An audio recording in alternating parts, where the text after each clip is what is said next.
Bonjour à tous, j'espère que vous allez excellemment bien. On se retrouve pour faire le débrief de la quatrième étape du Tour de San Juan. Quatrième étape qui se déroulait entre les communes de l'Autodrome, enfin entre l'Autodrome de Willocum et Barréal. On avait fait 3 jours à l'Autodrome, donc on repartait de l'Autodrome pour aller à Barréal avec une difficulté à mi-journée. On montait assez en altitude et puis après la fin d'étape, on avait plutôt du faux plat montant, c'était un lot faux plat montant sur la zone d'arrivée. On était assez haut en altitude pendant toute la journée, c'était un peu la particularité de cette étape qui a fait des dégâts à cette étape 4 avec un nouveau leader au général avant l'étape de montagne qui sera l'étape 5, l'arrivée au sommet. N'hésitez pas à vous abonner à la chaîne, à réagir dans les commentaires, à mettre un pouce bleu, à partager la vidéo sur les réseaux sociaux, notamment auprès de vos proches si vous pensez que ça peut les intéresser. Quand vous abonnez à la chaîne, vous pouvez rajouter la petite cloche. Vous pouvez également aller sur EPS 2.0 Spotify, TikTok également. Alors en ce moment TikTok c'est très calme, je rappelle, je n'ai toujours pas de connexion internet, donc je fais tout à la 4G, et autant vous dire que la priorité est plus à YouTube qu'à TikTok. Voilà, c'est un peu le bordel, on va pas se mentir. La priorité aussi c'est de pouvoir regarder les courses, donc voilà, j'évite de pourrir ma connexion pour autre chose. Tout simplement. Quatrième étape du Tour de San Juan, on a eu beaucoup de vent encore sur cette étape avec pas mal de cassures suite au vent, mais également suite aux difficultés. Mais c'est vrai qu'il y a eu pas mal de vent, il y a eu un début de course qui a été très animé avec... Enfin, très animé par rapport à ce qu'on a vu sur les autres étapes du Tour de San Juan, avec notamment Sam Bennett qui était en échappée. L'échappée a pris 7 minutes d'avance, donc on a roulé pas mal fort dans la montée, et ça a eu des conséquences, puisqu'on a eu des dégâts quand même sur cette étape, avec des coureurs qui ont fini à plus de 20 minutes, et pas seulement des coureurs sud-américains, parce que c'est vrai que sur cette course, on s'aperçoit des différences de niveau entre les coureurs des Conti sud-américaines et les équipes World Tour, mais de toute manière, même entre une équipe World Tour et une équipe Conti européenne, vous avez un grand écart de niveau, et là ça se ressent également avec les sélections locales, notamment la sélection du Chili qui est un petit peu en difficulté. On a eu une fin d'étape assez marrante parce que on avait peu de sprinters et en plus Total a contrôlé une grande partie de la fin de journée.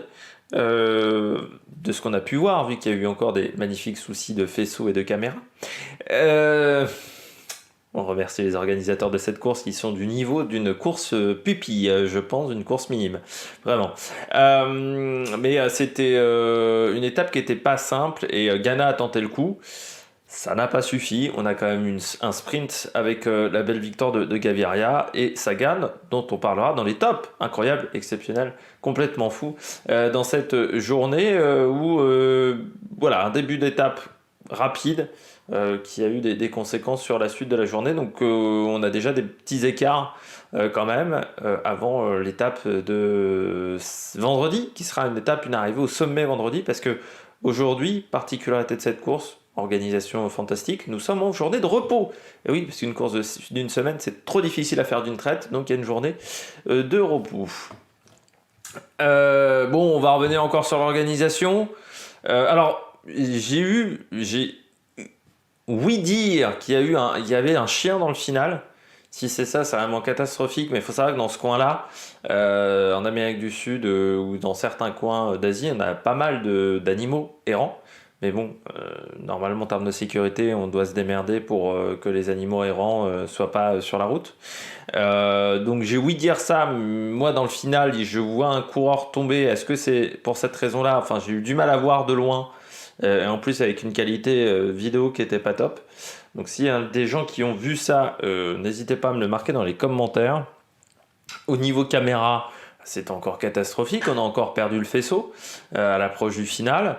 Donc on a eu une magnifique image de la ligne d'arrivée. Je me disais, l'année dernière j'avais dit le Tour de Bretagne c'est quand même pas super bien filmé. Mais alors, à côté du Tour de San Juan, le Tour de Bretagne c'est... Putain, c'est Shakespeare, enfin c'est Spielberg quoi, vraiment. C'est waouh. C'est-à-dire que même quand on a le faisceau, c'est mal filmé.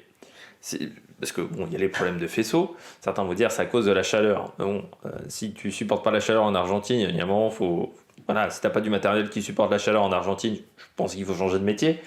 Mais surtout, qu'est-ce que c'est mal filmé, putain.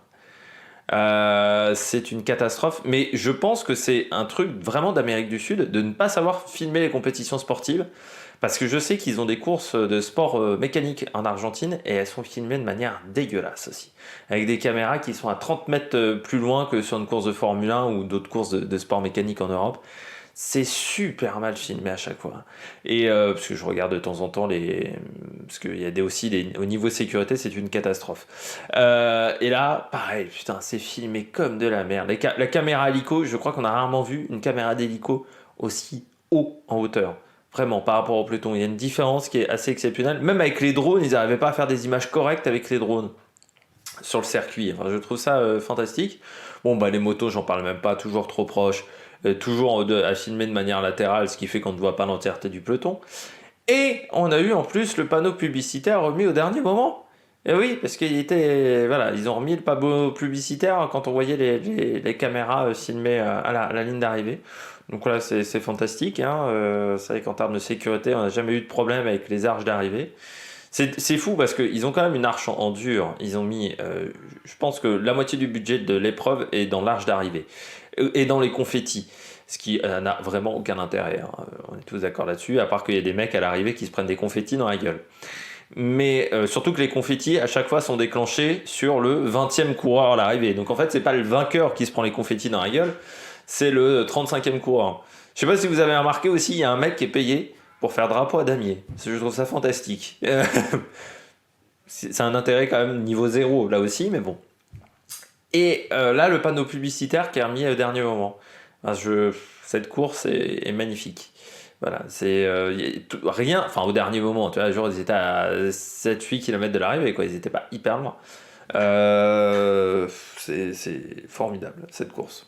Après, si les équipes World Tour y vont, c'est s'il y a d'autres courses en Amérique du Sud, le Tour de Colombie, la Vuelta et Tachira. On n'en parle pas parce qu'il n'y a pas d'équipe World Tour. Là, les équipes World Tour y vont. Moi, je me souviens quand même d'un Patrick Lefebvre, je le disais, qui avait engueulé et qui a quitté Paris Tour beaucoup plus rapidement qu'il ne le fait avec cette course. Là, je suis pas sûr que ce soit une très belle image pour le cyclisme sur Tour de San Juan. Mais après, si les équipes World Tour y vont, il y a un moment, c'est un petit peu problématique, quoi. Mais vraiment, en termes d'organisation, c'est un calvaire. Après, bon, je verrai si l'année prochaine, je suis cette course, vraiment. Parce que là, je trouve qu'en termes de sécurité, le problème, c'est que ça fait un trou, là, au niveau calendrier. Mais là, c'est un tel bordel, quand même, en termes de sécurité, que je me pose vraiment des questions. On regarde tout de suite les coureurs au top. Attaque de Marlou! Du côté des coureurs au top, je commence avec Gaviria. Très beau sprint encore de Gaviria. Parce que vous avez Viviani qui part de très loin. Pas Viviani, Ganna, pardon. Parce que Viviani, il était plus là depuis longtemps. Ganna qui part de très loin et il suit parfaitement le coup. C'est-à-dire, il faut suivre. Ganna, contrairement à Simons la veille, n'a pas réussi à faire un écart. Pourquoi ? Parce que Gaviria saute tout de suite dans la roue. Et c'est à ce moment-là qu'il gagne le sprint parce qu'il passe devant Sagan. Sagan a un petit temps de retard à ce moment-là, qui n'est pas énorme, mais il a un petit temps de retard, et il ne peut pas revenir sur Gaviria, mais Gaviria, il fait encore un sprint de 250 mètres. Il est en très bonne condition physique. Et je pense qu'il a fait ça aussi, Gaviria, parce qu'il sait que, en courant de cette manière sur cette course-là, il dit au mec de la Movistar, aux dirigeants de la Movistar, et vous savez que je suis là pour les épreuves de World Tour, pour les grands tours. Je suis présent, je peux être un coureur intéressant pour votre équipe pour vous apporter des points. C'est ce qu'il est en train de montrer à cette formation Gaviria. Et aussi aux autres coureurs rapides de cette formation, ils ne sont pas nombreux, mais notamment à Garcia Cortina, il est en train de dire, toi Coco, tu vas être mon poisson pilote. Tu vas être mon poisson pilote, tu ne seras pas leader. C'est moi le leader, et pour la Movistar, comme quoi c'était intéressant de recruter un vrai sprinter. Voilà, parce que c'est ce qui leur manquait. Garcia Cortina, on l'avait vu, n'avait pas assez de pointes de vitesse. Bon, Roras, ça suffit pas, donc il fallait un coureur, un vrai sprinter. Et Gaviria était, je pense, le coureur idéal parce que sud-américain, donc connaissant parfaitement la langue espagnole, ça aide dans cette formation. Et là, il fait un super sprint encore. S'il continue sur ce rythme-là, il va falloir faire attention à lui parce qu'il finit très fort à chaque fois ses sprints. Même là, Sagan ne peut pas le déboîter alors qu'il fait un sprint très long. Donc c'est très intéressant ce qu'a montré Gaviria sur cette étape. On poursuit donc avec Peter Sagan. J'avais été critique envers Peter Sagan. Oui, alors je trouve... Bon, là aujourd'hui il a été bon Peter Sagan, mais je trouve de plus en plus qu'il choisit ses jours de course, Sagan. Comme certains footballeurs le font. On connaît des footballeurs qui, sur les grands matchs, sont là, ils sont là 5-6 matchs dans l'année. Valbuena avait un peu cette tendance-là, c'est-à-dire que Valbuena, il choisissait un petit peu ses matchs. Il n'était pas très bon toute l'année, Valbuena était bon par contre lors des grosses échéances. Payet aussi, parfois, choisit un petit peu ses rencontres. Sagan, j'ai l'impression que c'est ça maintenant, c'est-à-dire qu'il choisit ses jours de course. Parce que ça veut dire que les jours précédents, vu le sprint qu'il fait derrière Gaviria, il était capable d'être 4 ou 5 des sprints précédents, notamment le premier jour. Le premier jour, il est dans le bon paquet, il est bien placé déjà. Pourquoi il finit 7ème ? Alors qu'il a la capacité de faire mieux sur ce sprint-là. Moi, j'ai l'impression que de plus en plus, il choisit ses jours de course. Là, c'était une étape, il y avait une bosse, il y avait du vent, c'est des conditions qu'il affectionne, l'équipe était bien présente autour de lui. Allez, c'est dit banco. C'est dommage qu'il fasse pas ça plus souvent, Sagan.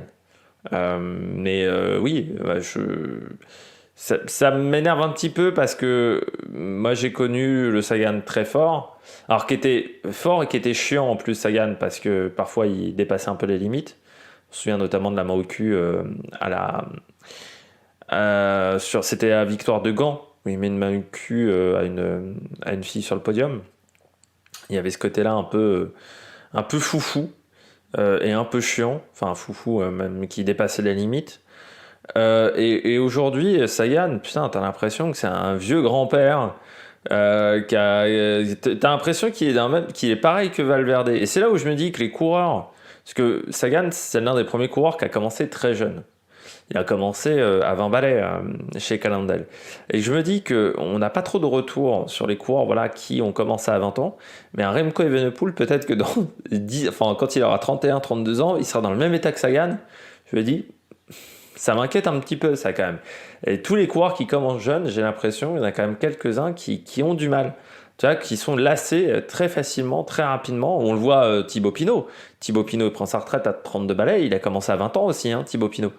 Donc j'ai l'impression qu'il y a ce phénomène-là et Sagan, j'ai l'impression que c'est un coureur putain, qui a 25 ans de carrière dans les pattes, quoi. Quand je le vois, je me dis, il va encore réussir à continuer 2 ans. J'ai vraiment des doutes avec Sagan, des fois. Mais ouais, c'est dommage qu'il soit plus forcément opérationnel tous les jours, quoi. Mais bon, peut-être qu'on le retrouvera performant. Après, certains m'avaient dit, oui, on est qu'en janvier. Bon, voilà, c'est pas faux. C'est vrai qu'il faut pas le négliger. On est en janvier et on n'est plus habitué à courir en janvier. Donc Sagan, voilà, il a été performant hier. Mais j'ai l'impression que de plus en plus, il choisit ses jours de course. C'est un peu triste. Voilà. Parce que, bon... s'il est performant 10 jours dans l'année, je pense que Jean-René Bernaudot ne le paye pas pour qu'il soit performant que 10 jours dans l'année. Soit c'est seulement un coup marketing d'avoir recruté Sagan. Je termine avec Yves Lampaert. Rassurant, Yves Lampaert. Rassurant déjà pour l'équipe pavée de la Soudal Quick-Step. Ça montre voilà, qu'il y a des coureurs qui sont déjà performants et qui peuvent être performants pour les grands prix d'ouverture qui se déroulent dans un mois. Donc c'est pas dans si longtemps que ça. Donc c'est intéressant de voir le niveau de performance de Yves Lampaert. Et puis tu t'aperçois quand même de plus en plus au fur et à mesure des années quand même que au départ Lampaert c'était quand même un équipier basique de cette formation. Et tu t'aperçois que de plus en plus que Lampaert a pris de l'épaisseur dans l'effectif de Patrick Lefebvre et qu'aujourd'hui ça devient vraiment pas un leader mais un bon coureur protégé quand même de cet effectif parce que là hier il fait vraiment son sprint.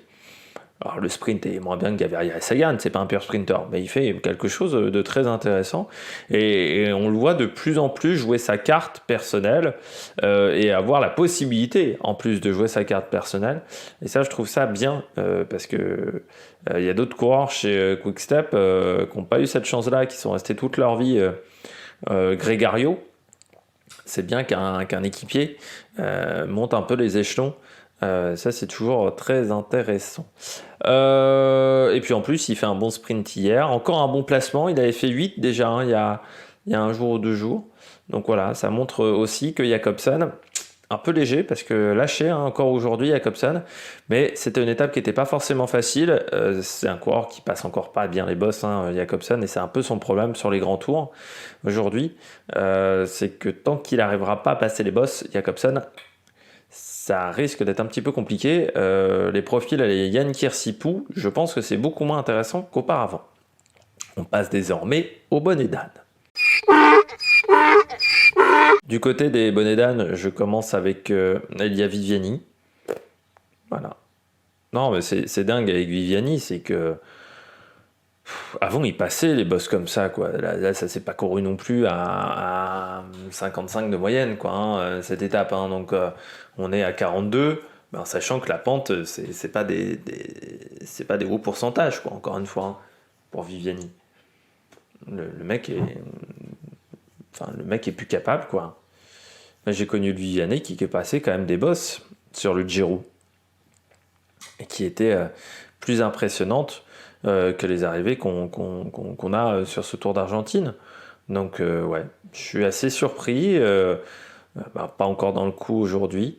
C'est pas très rassurant quand même pour Viviani parce qu'il n'a pas un grand statut déjà dans l'effectif. Parce que par exemple on ne l'a pas emmené au Down Under, on a préféré d'autres coureurs au Down Under, on a préféré emmener Sheffield, et je trouve qu'il devient de plus en plus un coureur anonyme, Viviani, sur la route, alors que c'était un coureur qui était fantastique. Je me souviens, en 2018, 2017, 2018, c'est un coureur qui arrivait à faire des choses fantastiques, et aujourd'hui, t'as l'impression que c'est un coureur qui est devenu très lambda et pas très intéressant au final.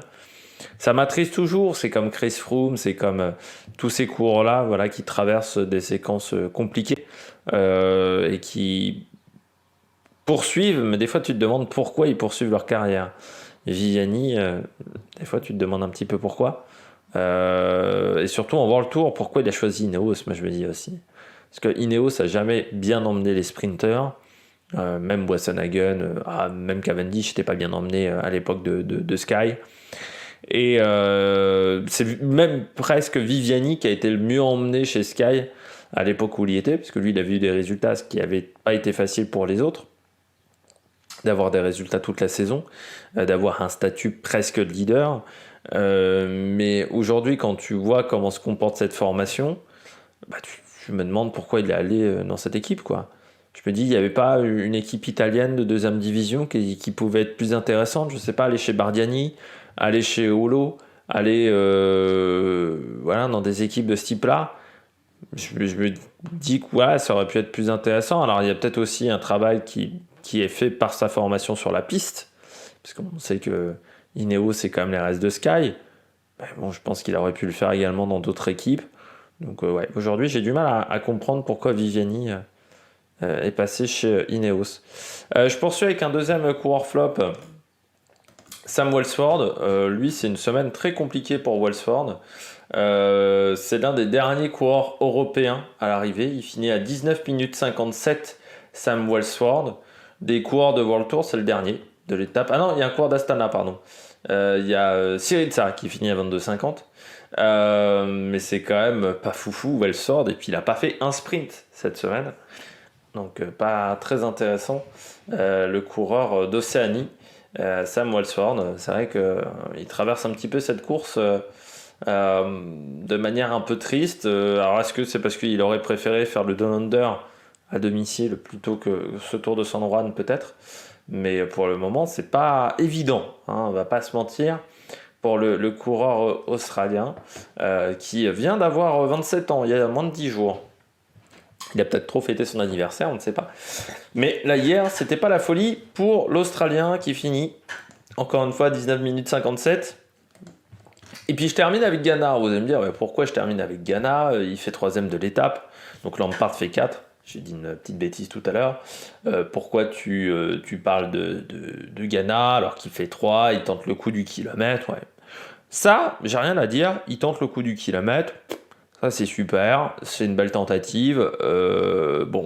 Pas de peau pour lui, c'est que contrairement à Quinn Simons où personne suit, là, tout le monde a un peu suivi son coup du kilomètre. C'est vrai que 2 jours d'affilée, ça aurait été un petit peu gros quand même. Par contre, moi, ce qui me gêne énormément, c'est quand il a zigzagué pas mal sur sa ligne droite, et ça aurait pu être très dangereux. Et moi, ça m'énerve un petit peu. J'ai l'impression d'être Jacques Villeneuve au niveau de la Formule 1, quand je dis les zigzags, mais je suis un peu comme ça. Mais c'est vrai que Ghana, quand il sort, il fait un mouvement comme ça avec Gaviria. Je sais pas si l'idée c'était d'empêcher Gaviria de déboîter ou c'est un mouvement latéral.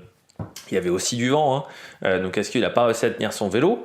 Mais dans un sprint, je trouve ça très dangereux.